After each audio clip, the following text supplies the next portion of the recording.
ഇത് കാര്യങ്ങൾ ഈ രീതിയിലായതുകൊണ്ട് ഒന്നുകൂടി കൃത്യമായി കുറച്ചുകൂടി ഒരു സ്റ്റെപ്പ് മുന്നോട്ട് പോയി മുസ്ലിം ലീഗ് നേതാക്കന്മാർ പറഞ്ഞിട്ടുണ്ട്. ഇന്ന് തീരുമാനം വരികയാണെങ്കിലോ വന്നിട്ടില്ലെങ്കിലോ ഇന്ത്യൻ യൂണിയൻ മുസ്ലിം ലീഗിന്റെ പ്രധാനപ്പെട്ട യോഗം നാളെ വിളിച്ചിട്ടുണ്ട്. പാർട്ടിയുടെ നേതാക്കന്മാർ കൂടി ആലോചിച്ച് ഇതുമായി ബന്ധപ്പെട്ട തീരുമാനങ്ങൾ മാധ്യമങ്ങളെ അറിയിക്കും.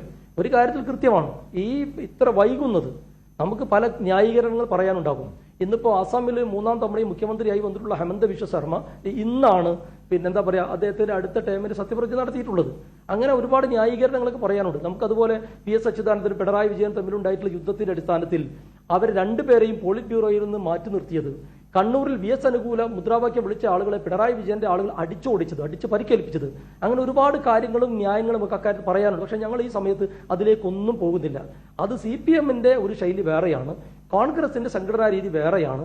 അതൊക്കെ അതിന്റെ വഴിക്ക് നടന്നോട്ടെ. പക്ഷെ മലയാളികൾ ആഗ്രഹിക്കുന്നത് കോൺഗ്രസോ മുസ്ലിം ലീഗോ അല്ല. മലയാളികൾ ആഗ്രഹിക്കുന്നത് ഈ ജനഹിതമനുസരിച്ച് ഒരു മികച്ച ഭരണം കേരളത്തിൽ അടിയന്തരമായി ഉണ്ടാകേണ്ടതുണ്ട്.